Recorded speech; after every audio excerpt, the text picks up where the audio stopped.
Hello, Tim. Hello, Joe. Everyone. How you doing? Good. Just bringing up Nikki and Sarah to the table.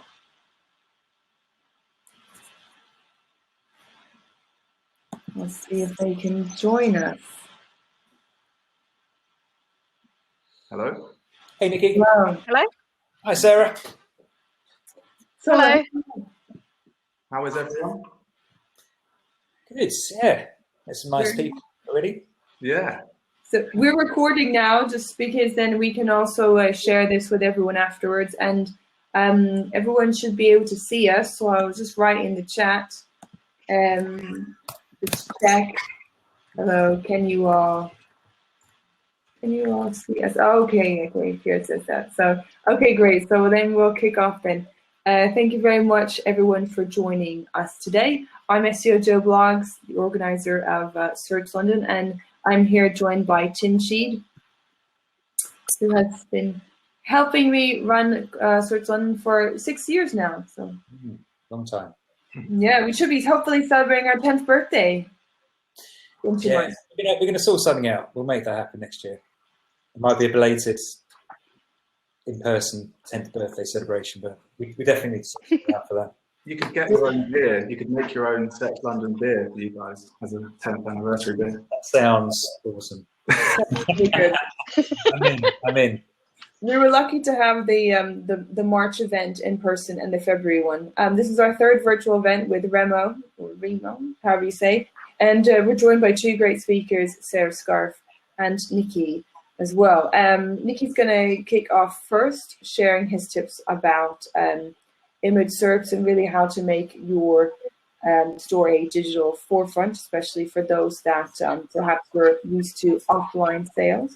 And then Sarah, after Nikki's talk, there'll be Q&A, so please drop your questions in the chat. And then afterwards, we'll go back to the floor for networking. And then Sarah Scarf will join us at 6:15, and we'll have a nice little crash course around how to get set up with Google Shopping ads and how you can really start to do that. So basically, both Sarah and Nikki are helping us to optimize our e-commerce and online presence ready for the busy Christmas season. Yeah. So if everyone is enjoying what they like, feel free to, you can take screen grabs, tweet at, I'll write it in here, Search London, and we are recording this. So for everyone that's RSVP, thank you for coming. We will send out a link as well to the recording. So Nikki, are you all good? Yeah, I'm ready to go. I'll share my screen and let's get cracking. Yeah. And for everyone to be able to see Nikki's presentation more, just click on the expand button so then you can pull out see his slides. And if you have any questions, please write them in the chat and we'll see you for the Q&A. Awesome. Cheers, Joe. Cool. All right. So if everyone's ready, yes, I'm Nikki. I'm an SEO manager at Blue Array. So I've got a background in e-commerce and merchandising. I continue to work now with a number of brands as well to help build their online visibility. So yeah, just as Joe said, if you've got the kind of the shared screen in the top right, maximize that so you can just get a bit more information there. So on the slides. Wicked. All right. So yeah, I want to talk about how online retailers can optimize their images and improve visibility in the SERPs.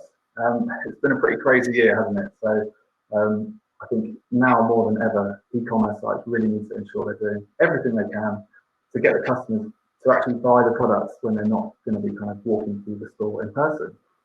So, all right, so we're going to be covering the fundamentals today, some technical bits too, and if I get time, I'd love to just touch on the video at the end as well. Wicked. All right, so let's crack on. According to Donde Search, 30% of the time, shoppers know exactly what they want. And the rest of the time, they have some idea, but are pretty open to suggestions as well. So then, visual search actually has a huge opportunity to close that gap between inspiration and purchase. Cool, so now image search is a huge topic, and that can cover everything from Pinterest, Google Lens, augmented reality, even 3D stuff. It's obviously a bit crazy right now. But today, I want to be working with the sort of Google's core search and image search functions. So yeah, let's crack on. Basically, Google knows that those lists of blue links are pretty uninspiring and are adding more and more images as time progresses. I think it's, 34% of Google searches now serve up image results. Feature snippets are also pulling through an increasing number of images. And of course, on the right-hand side, you can see that sort of straight up image search, or your more sort of generic image search. These include things like kind of tag suggestions at the top. You've got related searches throughout the page as you scroll. And interestingly, you might remember, but last year, Google actually removed the option to view image and replaced that with visit site when you actually click on an image. And that's shifted the traffic from Google search to publisher sites. So again, another really important reason why we should be looking to optimize these. Great. So first things first, now we know where we want to appear, what sort of images are we actually talking about and what images do we need to optimize? So product images, yes, definitely. But maybe you've got things like editorial images, which might be from an article or a guide, maybe. You've also got things like infographics. Perhaps the image is a link itself. So keep those in mind, because whatever they are, we really need to kind of be taking a lot of these kind of core aspects into account. So let's start with alt text. Ooh. Right, there we go. Alt text. So a lot of people think alt text is a bit boring. I kind of like it. So if you're not familiar, these alt attributes are essentially HTML attributes that describe the appearance and function of the image on a page. So initially created just to make the web a more accessible place, the visually impaired actually rely on these to browse the web via screen reader software. So yeah, the screen readers often announce the alt text and tell what the image is about. But it's also a signal to help rank your image in search. So doubly important then to be descriptive, be detailed, and if you can, try and keep the text sort of fewer than 125 characters. And yeah, quite an interesting one. You can spend a lot of time doing keyword research, and that will help you to understand the types of kind of long tail queries that you actually want to rank for. But the key is really to make sure that you're nailing the intent of that query. And that will largely depend on the type of image that it is and what page it's actually on. So please, please, please do not keyword stuff in alt text. It's not going to get you anywhere, and it's certainly not good for accessibility as well. So before we move on, another reason I love alt text is actually because it's used by Google in a similar way to anchor text. And that's if you're using your image as a link. So you can actually keep up those really clear, consistent internal linking signals by making sure that your alt text is descriptive and representative of that destination page or the page that it's linking to. Cool, so it's not rocket science, but you need to lock it down early and make sure that you've kind of made some sense of it. It's worth noting that some CMSs automatically apply the same alt text as the product title, which is, it's not ideal, but if you can, just try and be human. Try and actually, saying what you see is actually quite a good place to start with alt text. All right, moving on. So file names, one of the oldest tricks in the books, to be honest. Keep it consistent and descriptive. For example, if you look at this file name here, which is Adidas Predator Mania footballboot.jpg, much, much better than dsc0023.jpg. Again, you're going to be very thankful if you ever have to do a migration that you've done that, trust me. So if you do have thousands and thousands of images on your site and there's no easy way of renaming or referencing them, then don't worry too much. There's other things that we can do. So captions and surrounding text. Like anything with SEO, context is key. So use those relevant semantic terms and build the strength of your topic. If you're actually optimizing your pages properly, then this should not really be an issue, but it's certainly something to keep your eye on as well when you're optimizing your pages. All right, now what type of page is it on? And actually, where is the image placed? So interestingly enough, the image benefits greatly from the authority of the page that it's on. And Google recently said as well, we now prioritize sites where the image is central to the page and higher up on the page. Certainly food for thought then. So if we think about a PDP or a product page, often this will kind of show the image above the fold and will be kind of key to that page. That's great, but if we're kind of thinking about an editorial piece or a style guide, maybe it's a how to wear piece, then you need to prioritize those key images and kind of increase the value with some sort of strategic placement if you can. Of course, there's a bit of a balance to be struck with UX there, but yeah, that's absolutely fine. Cool. All right, next one. So mark it up. So structured data. This is where you're going to make up a lot of the ground. So one sec. Yeah. So if you're not aware, structured data is a type of markup which provides key information about your site's content, and using this can actually help you appear for rich snippets within search. So in this instance, especially if you've got products, you'll want to use product schema, and JSON LD format is recommended by Google. There's some really kind of straightforward guides to implement this on Google, so do check them out if you're not familiar. But look at all this wonderful information you can actually include just to really entice people to click through to your page. So things like price, description, availability, it's all kind of really good engaging information that people can just know a little bit more about the product that they're looking for. So the great news here is that structured data is also used by Google's Merchant Center, which Sarah will go on a little bit, talk a little bit about later. So let's have a look at it in the wild then, shall we? All right, so structured data. So product schema or product structured data will show the user that an item is a live product within image search. So as you can see, that tag there is pulled through via structured data that you've added, and the product information is then pulled through via structured data as well. So as you click through, as you can see on the right-hand side, you've actually got things like price, availability, and various other bits of information too. It is worth noting that often that the title there is actually pulled through via your meta title. So again, just good to make sure you've got the basics down as well. Cool, mark it up, people. And yes, I said I wasn't going to touch on 3D and augmented reality today, but here we are. So yeah, you can actually mark up those 3D elements if you have the capability to do so and become visible for this wonderful view in 3D feature. Shout out to Paige Hobart on this one, who had a really good point last week on this. But yeah, if you've got products worth nearly £2,000, then you can do anything to really get your customers over the line. There's my rather unimpressed dog there with a 3D handbag above her head, but yeah, she's all right. Yeah, mark it up if you can. All right, so moving on to a few technical tips then before we finish. We know for a fact that e-commerce sites seem to love uploading massive image files and carousels on key landing pages. As frustrating as this is, we know this doesn't do wonders for your page speed. So this is increasingly important with the age of mobile search and core web vitals. So please compress your images. This is really important. Within an audit, we tend to flag up images above 100 kilobytes, but there's no super hard and fast rule here. Just make sure that you have a method of doing that if you can. So tiny PNG is really good.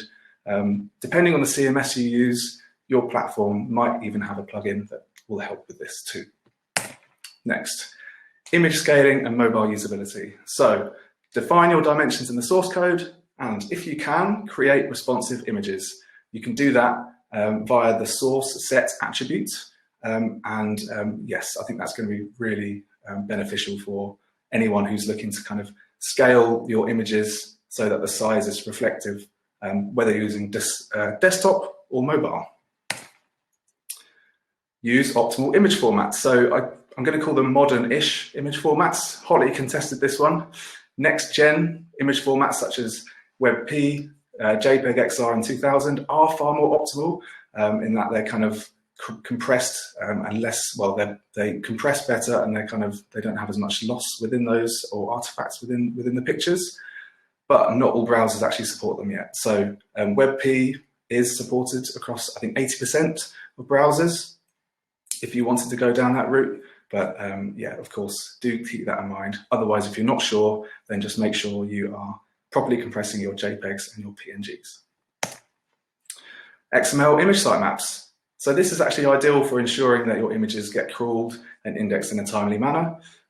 Just make sure that there's a way for Google to actually get there. So whether that is via a sitemap index within your XML sitemap, it might be within your robots.txt file that you're linking to it, or you can submit this via Google Search Console. And image file structure. So this was kind of out of the left field in some ways. So one of the major updates in Google's image guidelines was that they actually used the file path to help rank images. So construct your image URLs logically, just as you would, you'd actually want a logical URL hierarchy for your page and for your users. Keep this in mind as well for your image URLs. And yeah, categorize those folders as best as you can. All right, so tracking performances of images, tracking the performance of images. So you can do this again via Google Search Console. It's relatively straightforward. You can jump into the sitemap data, and you can also have a look at the performance and compare it to your image and web search and see how that share is changing over time. And if you want to see how your page is performing from a page speed perspective, maybe since you've done all these wonderful changes, you can jump into Google Lighthouse via the Chrome DevTools function. So please do that. All right. So before I go, I can't really talk about images without just touching on video, to be honest. So we all know videos are a really persuasive way to get customers to part with their cash. So, and there are actually similarities here with image SEO. So for example, we need to think about where are the videos on the site? So what type of videos are they? Are they product demos maybe? Or maybe they're like a guide or a how-to video? Whatever it is, you need to provide a really good user experience on that video hosting page. And as Google say, make it as easy as possible for users to find and play the videos on each landing page. So makes sense, right? Again, provide as much context as you can. There might be some really good natural language content within that video that can kind of be either transcribed or summarized or expanded upon on the actual page. And that would really help kind of, I guess, build the authority around that topic for your website. Cool, mark it up. Again, very similar to images. You can use video object, JSON LD schema for that, and become kind of a little bit more eligible for rich snippets. And of course, you can create an XML video sitemap as well if you wish. So before I go, one quick note. Generally, those video-rich snippets and SERP features are more likely to be triggered by sort of informational queries. So you're more likely to rank for kind of your how-to videos or your guide style videos than a product video, for example, but something to note going forward. I think that's it. Super whistle-stop tour there, everyone, but I hope everyone found that useful. And yeah, any questions, give me a shout. Thank you very much. Cheers, Nicky. That was awesome. Cheers. Right, so we have quite a few questions that have got into the Q&A section. Can you see those on the right-hand side of your screen? I can. Oh, Q&A. Yeah, awesome. Let's start at the top, shall we? What do you recommend is the best schema markup plugin for e-commerce sites? Oh my Lord, there are so many, aren't there? So whether you're talking about things like Shopify or maybe WooCommerce, I'm not actually going to kind of entertain this this question too much, because it really does depend on what platform you're using and what maybe you might even need it for. There's a lot out there. There's so much information, and yeah, I'm afraid I can't give you the exact one, but do kind of dig deep. Open it up to the group as well. I'm sure there's going to be plenty of people here who's going to have knowledge of a particular structured data plugin for those e-commerce sites. Cool. Okay. And how should you best scale your images? Yeah, so this is a good one actually. There are a couple of ways that you can do this. I think the best way really is to make sure that you've actually got two different or maybe multiple different sized images ready and raring to go. Ultimately, you want to be able to provide I guess, scalable images for the different platforms or different browsers that come up. So you can do that again by using, where are we? We can use that, what's the name of it? Goodness me, I'm just trying to look back at my sheet. Where are you? Where are you? That's it. I can't remember the name of it. It's actually called the source set attribute. But if you actually apply that attribute within your source code and you define the dimensions of those two separate images, then that actually allows the browser to automatically select which of those images is the correct scaling for that browser. So yeah, that's often the best way, because that means you've got two separate images that are ready to go for browsers to select, which is ideal. Yeah, fantastic. One's been promoted to the top of the list. Does it make sense to create an XML sitemap for embedded images, e.g. YouTube? Yeah. Sorry, embedded videos, e.g. YouTube. I think if they're embedded, it doesn't seem to benefit as much, because you can often find that and you can use internal linking in a way to actually make the same gestures to Google, really. And I think XML sitemaps are a great way of telling Google to index and to actually access those images or videos. But if you're embedding them, it's less important. Yeah, okay. And there was a separate, I think the later question, are separate XML sitemaps for images recommended? So ideally, you would actually have it within an index of your sitemap, if you can, because that way, when Google accesses your sitemap, it's actually within your main sitemap. So, for example, you might have a subset within. So it doesn't necessarily need to be separate. If it is, or let's say you can't create a sitemap index, make sure that you are referencing it in your robots.txt file. But ideally, you would create a sitemap index within your core sitemap, and that should do the trick. Okay, wicked.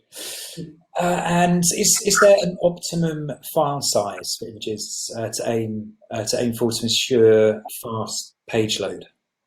So yeah, I mean, when we do our audits, we do generally kind of look for about anything above 100 KB, and that's sort of something that we just look out for. But again, it's not really one size fits all. Everything has it's all quite situational.